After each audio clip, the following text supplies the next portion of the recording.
అందరికీ నమస్కారం.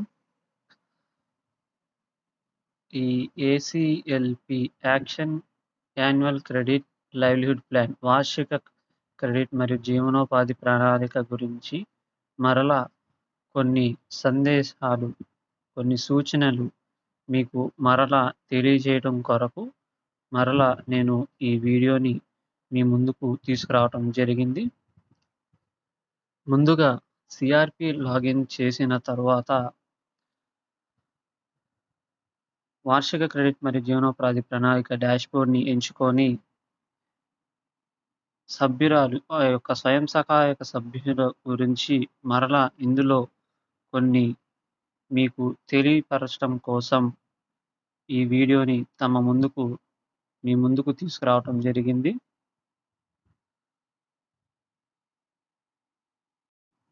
ఎంచుకున్న తర్వాత ముందుగా ఇక్కడ సభ్యురాలి యొక్క వివరములు, వాళ్ళ కుటుంబ వివరాలు మనకి ఇందులో కనిపిస్తున్నాయి. ఇక్కడ మీరు ఒకటి గమనించగలరు. ఈ సభ్యురాలి యొక్క సమాచారం తదుపరి కొట్టిన తరువాత ఆ సభ్యురాలి మీద లోన్స్ ఏమైనా ఉంటే ఇందులో కనబడటం జరుగుతుంది. తదుపరి ఇక్కడ మెయిన్‌గా మీకు చెప్పవలసిన పాయింట్‌గా నేను ఇదే మీకు చెప్పాలనుకుంటున్నా. ఇక్కడ ఎంటర్‌ప్రెన్యూర్ ఐడెంటిఫికేషన్ అంటే సభ్యురాలు వ్యాపారవేత్త కాదా అన్న దాని గురించి ఇక్కడ మీకు సూచన కోసం చెప్తున్నాను. మనకి ఇక్కడ సభ్యురాలు మహిళా పారిశ్రామికవేత్త అవునా? కాదా? లేదా? అనేది మనకి ఈ గతంలో చేసినప్పుడు దానిని ఇప్పుడు దీంట్లో నమోదు చేసి వాళ్ళు ఫ్రీజ్ చేయటం జరిగింది. కానీ ఇక్కడ మనకి చూడండి ఎడిటింగ్ అనేది అవ్వటం లేదు. లేదు దేన్ని కొడుతున్నా అవ్వటం లేదు. న్యూ దాని మీద కొడుతున్నా మారటం లేదు. యాక్టివిటీ కూడా మారటం లేదు. ఇక్కడ మీకు ఒక సింపుల్‌గా చెప్తున్నాను.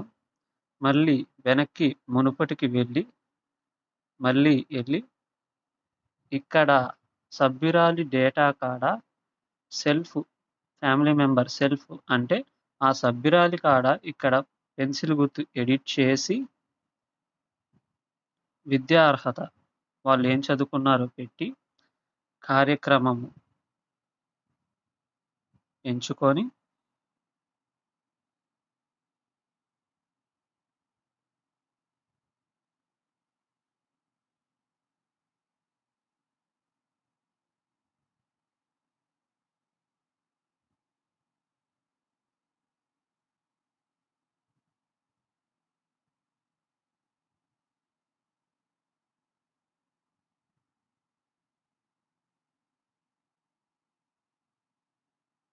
సేవ్ చేసిన తర్వాత మరలా తదుపరి కొట్టితే ఇక్కడ మీకు చూడండి మారిపోవటం అనేది జరిగినది.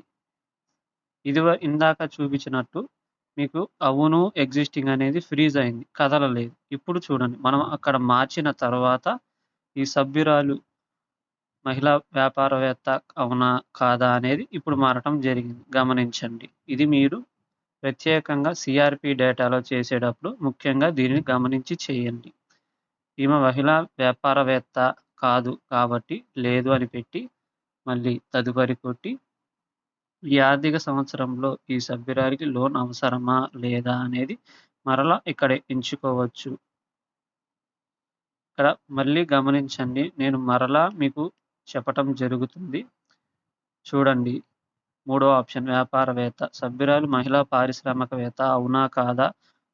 మొదట్లో చూపించినప్పుడు మనకి అవును ఈజ్ ఎంటర్‌ప్రైజెస్ ఎగ్జిస్టింగ్ న్యూ అనే 2 ఫ్రీజ్ అయి ఉన్నాయి. కానీ మనం మళ్ళీ మునుపటికి వెళ్ళిన తర్వాత అక్కడ సభ్యురాలి కాడ ఎడిట్ చేసుకున్న తర్వాత మీకు ఇక్కడ మీకు ఆటోమేటిక్‌గా మీకు మారడం అనేది జరిగింది. ఇది గమనించి సీఆర్‌పీ యొక్క లాగిన్స్ నందు చేసేటప్పుడు ఇది గమనించి చేయగలరు.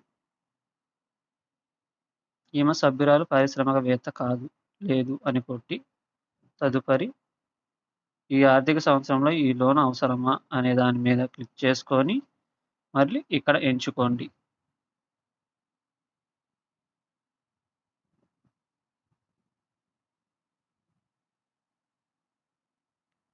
తదుపరి ఇక్కడ యాడ్ కొట్టిన తర్వాత ఇక్కడ కింద యాడ్ అవుతుంది. తర్వాత తదుపరి కొట్టండి. ఏకకృతి నివేదిక అంటే మెంబర్ యొక్క సమాచారం. వాళ్ళు లోన్ దేనికి ఎంత కావాలి అనేది. తదుపరి ఇది ఫైనల్ కన్ఫర్మేషన్ గ్రూప్‌కి సంబంధించింది. ఇక్కడ సమర్పించిన తర్వాత ఆ సభ్యురాలికి సక్సెస్‌ఫుల్ అనేది అవుతది. మీరు గమనించి ఆ యొక్క డేటాని మీరు సరిచేసుకోగలరు. మరలా మీకు సీసీ లాగిన్ నందు కొన్ని మార్పులు మీ దృష్టికి తేవటం జరిగినది. తద్వారా మీకు తెలియపరచటం కొరకు మీకు ఇక్కడ సమాచారాన్ని మరలా చూపించటం జరుగుతుంది. చూడండి ఇది సీసీ లాగిన్. సీసీ లాగిన్‌లో లాగిన్ చేసిన తర్వాత మైక్రో క్రెడిట్ ప్లాన్‌ని ఎంచుకొని ఇక్కడ స్వయం సహాయక సంఘాలు, గ్రామ సంఘాల పేర్లు, తర్వాత గ్రూపులు కనిపిస్తాయి. కనిపించిన తర్వాత గ్రూపులు ఎంచుకొని చూడండి ఇక్కడ మొదటిగా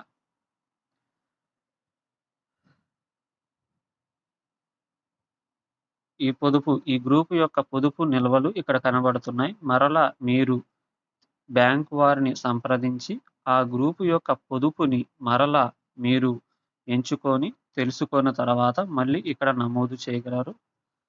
ఆ గ్రూప్‌కి సీఏఎఫ్ లోన్ ఉంటే నమోదు చేయండి. లేకపోతే 0 పెట్టండి. అంతర్గత అప్పు అంటే ఇంటర్నల్ లెండింగ్ గ్రూప్ నుంచి పొదుపు అప్పులు ఇవ్వటం అనేది జరుగుతుంది కాబట్టి ఆ గ్రూప్‌కి ఎవరికైనా ఇచ్చి ఉంటే అంతర్గత అప్పు అనేది కూడా నమోదు చేయగలరు. లేని యెడల 0 పెట్టండి. తర్వాత శ్రీనిధి డిపాజిట్లు ఎంచుకున్న తర్వాత తదుపరి చూడండి ముఖ్యంగా మీకు ఇక్కడ తెలియపరచటం కొరకు కొన్ని సందేశాలు మీకు ఇవ్వటం జరిగింది. ఇలా సభ్యురాలి సమాచారాలు వచ్చిన తరువాత ఇక్కడ చూడండి బ్యాంక్ లింకేజ్ లిమిట్ 6,50,000 అనేది మీకు కనబడడం జరుగుతుంది. ఇక్కడ కొన్ని గ్రూపులకి మీకు ఇలా కనబడదు. చూడండి నేను మరొక గ్రామ సంఘాన్ని తీసుకొని మీకు మళ్ళీ చూపిస్తున్నాను. ఇక్కడ సేమ్ పొదుపుని ఎంచుకోండి. సీఏఎఫ్ ఉంటే సీఏఎఫ్, అంతర్గత అప్పు ఉంటే అంతర్గత అప్పు, శ్రీనిధి పొదుపు తదుపరి ఇక్కడ చూడండి బ్యాంక్ లింకేజ్ లిమిట్ 0 అంటే ఈ గ్రూప్‌కి ఈ ఆర్థిక సంవత్సరంలో ఈ గ్రూప్‌కి బ్యాంక్ లింకేజ్ అనేది ఇవ్వటం అనేది జరగదు. కావాలంటే ఇక్కడ గమనించి చూడండి. సభ్యురాలి యొక్క బ్యాంకు ఖాతాని ఎంచుకున్నాను. తదుపరి జీవనోపాధి వివరాలు, తర్వాత ఈ మెంబర్ అలైవ్ అంటే సభ్యురాలు జీవించి ఉన్నారా లేదా అనేది ఇక్కడ మెన్షన్ చేయాలి మనం. ఒకవేళ ఆ సభ్యురాలు గనక లేదు అని అనుకుంటే లేదు అని పెడితే తదుపరి కొట్టిన తర్వాత ఇలా మీకు biometric authentication for the member is no required అని ఇలా మెసేజ్ రావటం జరిగింది. సబ్మిట్ కొట్టిన తర్వాత మీకు ఆ మెంబర్ అనేది డేటా సబ్మిట్ అయిపోతుంది. ఒకవేళ ఈ సభ్యురాలు జీవించి ఉంటే బ్రతికి ఉన్నారు కాబట్టి అవును అని పెట్టి ఈ సభ్యురాలు మహిళా వ్యాపారవేత్తగా ఉమెన్ లెడ్ ఎంటర్‌ప్రెన్యూర్‌గా ఉన్నారా అంటే పోయిన ఆర్థిక సంవత్సరం 2025, 26 ఈ మెంబర్ ఉన్నారు కాబట్టి అవునని ఎంచుకొని మరలా 2025, 26 ఆర్థిక సంవత్సరంలో ఈ సభ్యురాలు వ్యాపారవేత్తగా లేరు అని మెన్షన్ చేసినారు కాబట్టి వీళ్ళకి చూడండి ఈ ఆర్థిక సంవత్సరంలో సభ్యురాలికి లోన్ అవసరం. అంటే ఈ గ్రూపు ఇదివరకే గతంలో లోన్ తీసుకున్నారు. కానీ మళ్ళీ సీసీఎల్ కింద పెట్టుకున్నారు బ్యాంక్ లింకేజ్ ద్వారా. కానీ ఇక్కడ గమనించండి ఈ ఆర్థిక సంవత్సరం లోన్ అవసరం అంటే అవునని పెట్టారు. కానీ ఇక్కడ మనకి వీళ్ళు నమోదు చేసిన ప్రకారం 35,000 ఏప్రిల్ 26 అంటే ఈ సంవత్సరం ఈ నెలలో వాళ్ళకి లోన్ కావాలని పెట్టారు. కానీ ఇక్కడ సోర్స్ ఆఫ్ ఫండ్‌లో సెలెక్ట్ చేసిన తర్వాత చూడండి ఇక్కడ కేవలం ఈ 3 ఆప్షన్‌లు మాత్రమే కనిపిస్తున్నాయి. CIF, internal learning, Srinidhi. అంటే వీరికి ఈ గ్రూప్‌కి ఈ ఆర్థిక సంవత్సరంలో ఎప్పుడైనా రావచ్చు. కానీ మనకి ఇప్పుడు మనం సీసీ లాగిన్ నందు నమోదు చేస్తున్నప్పుడు మెన్షన్ చేసినప్పుడు చూడండి ఇక్కడ బ్యాంక్ లింకేజ్ అనే ఆప్షన్ లేదు. గమనించండి ప్రతి ఒక్కరు. ఇదే మీరు తెలుసుకోవలసింది. ఎందుకంటే గతంలో మనకి సెర్ప్ వారి ఆదేశాలిచ్చిన ప్రకారం సెప్టెంబర్ 1 నుండి సెప్టెంబర్ 1, 2025 మార్చ్ 31, 2026 వరకు అంటే 6 నెలల వ్యవధిలో ఏ గ్రూప్‌కైనా ఇచ్చినటువంటి బ్యాంక్ లింకేజ్ గనక ఉంటే ఆ గ్రూపులకి బ్యాంక్ లింకేజ్ రుణం అనేది రాదు అని వాళ్ళు చెప్పటం జరిగింది. కానీ 6 నెలలు దాటిన తర్వాత కూడా మనకి కొన్ని గ్రూపులకి రాకపోవటం కూడా జరుగుతుంది. ఇది మీరు తెలుసుకొని తగు సీసీలు ఆ బ్యాంకు వాళ్ళతో గాని, సెర్ప్ వాళ్ళ టీమ్‌తో గాని మాట్లాడి మీరు ఈ నమోదైన డేటాని మీరు వెరిఫై చేసుకొని చేయగలరు. ఒక పాయింట్‌గా మీకిది చెప్పటం జరిగింది. మునుపటికి వెళితే ఇదిగోండి గమనించండి మళ్ళీ బ్యాంక్ లింకేజ్ లిమిట్ 0 అంటే ఈ గ్రూప్‌కి లోన్ అనేది అవసరం లేదు. అంటే రాదు అని అర్థం చేసుకోండి. మీకు మరలా ఇంకొక ఉదాహరణగా వేరే గ్రూప్‌ని చూపించడం జరుగుతుంది.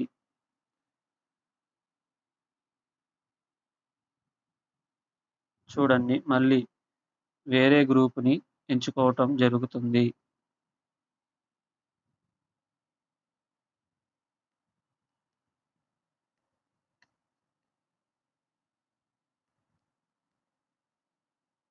ఇదిగోండి ఇక్కడ చూడండి. బ్యాంక్ లింకేజ్ లిమిట్ 6,50,000 అంటే ఈ గ్రూప్‌కి లిమిట్ ఉన్నందువల్ల వీరికి సీసీఎల్ లోన్ అనేది రావటం జరుగుతుంది. ఇక్కడ గమనించండి. చూడండి మీకు ఉదాహరణగా చూపించడం కూడా జరుగుతుంది. ఈ ఈ సభ్యురాలిని ఎంచుకున్న తరువాత ఆ సభ్యురాలి యొక్క బ్యాంకు వివరాలు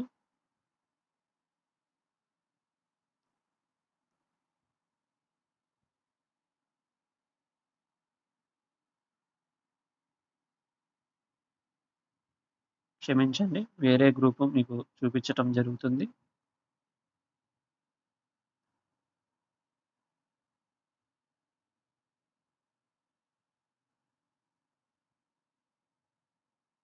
ఇదిగోండి చూడండి మళ్ళీ జీరోనే ఉంది.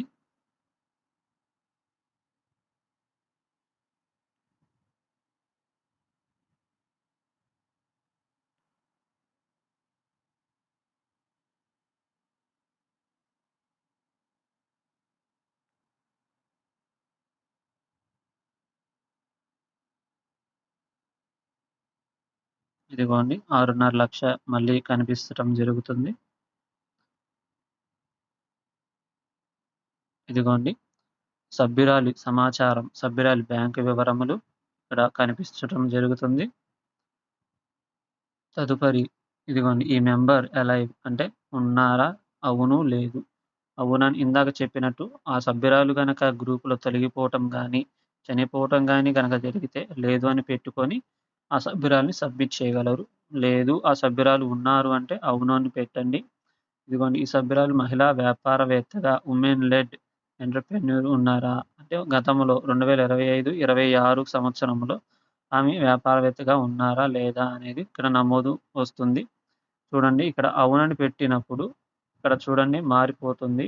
ఈ ఆర్థిక సంవత్సరంలో సభ్యురాలు లోన్ అవసరమా అని పెట్టినప్పుడు ఫండ్ యొక్క మూలం అంటే దీంట్లో చూడండి అన్ని రకాలుగా కనిపిస్తాయి. Bank linkage, CAF, Lakhpati, Mudra, పీఎంఏజీపీ, PMFME, Srinidhi, ఎస్వీఈపీ ఇవేవి కాకుండా ఆ సభ్యురాలు వ్యాపారవేత్త కాదు అని చెప్పినప్పుడు లేదు అని పెట్టుకుంటే ఇక్కడ చూడండి మళ్ళీ మారింది. సభ్యుని అవసరమైన రుణ వివరాలు, సోర్స్ ఆఫ్ ఫండ్‌లో ఇక్కడ bank linkage, CAF, internal lending, Srinidhi. గతంలో మీకు చూపించినట్టుగా అక్కడ గ్రూప్ ఎలిజిబిలిటీగా బ్యాంక్ లోన్ అనేది ఉంటే మీకు ఇలా డిస్‌ప్లే అవుతుంది. ఒకవేళ జీరో గనక ఉంటే only CAF, internal lending, Srinidhi మాత్రమే కనిపిస్తుంది. బ్యాంక్ లింకేజ్ రుణం అవకాశం ఉన్నప్పుడు మాత్రమే లిమిట్ గనక అమౌంట్‌లో ఉంటే ఇక్కడ బ్యాంక్ లింకేజ్ అనే ఆప్షన్ గూడా మీకు కనబడడం జరుగుతుంది. బ్యాంక్ లింకేజ్‌ని ఎంచుకున్న తర్వాత ఇంకా ఈ సభ్యురాలికి ఇతర అవసరములు ఏవైనా సీఆర్‌పీ లాగిన్‌లో నమోదు చేయకపోతే ఈ లాగిన్ సీసీ యొక్క లాగిన్‌లో మీరు ఇక్కడ మళ్ళీ జోడించి తదుపరి వాళ్ళకి ఇంకేదైనా అవసరాల నిమిత్తం మీరిక్కడ నమోదు చేసుకోగలరు. తద్వారా తదుపరి కొట్టిన తరువాత చూడండి బ్యాంక్ ఎంసీపీ 2,00,000 అంటే ఈ సభ్యురాలు బ్యాంక్ నుంచి 2,00,000 తీసుకోవడానికి అయ్యారు కాబట్టి మళ్ళీ తదుపరి కొట్టాలి. తర్వాత ఆ సభ్యురాలి చేత బయోమెట్రిక్ వేపించుకొని సమర్పిస్తే చూడండి డేటా సబ్మిటెడ్ సక్సెస్‌ఫుల్లీ అని వస్తుంది. నేనిక్కడ ఆ సభ్యురాలు లేదు కాబట్టి నేను డేటాని మాత్రమే కంప్లీట్ చేశాను. ఇదిగోండి మరలా ఆ సభ్యురాలిని ఎంచుకుంటే ఆ సభ్యురాలి చేత తంబు వేపించుకోవాలి. తంబు వేపించుకున్న తర్వాత మాత్రం మీకు ఈ బయోమెట్రిక్ స్టేటస్ అనేది గూడా కంప్లీటెడ్ అనేది కనిపిస్తుంది. ఇలా ప్రతి ఒక్కరు సిఆర్‌పీ లాగిన్స్‌లో గానీ, సీసీలు గానీ, వీఓఏలు గానీ గమనించి నేను చెప్పిన ప్రకారం ఒక్కసారి గమనించి మీరు కూడా జాగ్రత్తగా చూసి చేయగలరు అని చెప్పి మనవి చేస్తున్నాను. థాంక్ యూ అండి. ధన్యవాదములు.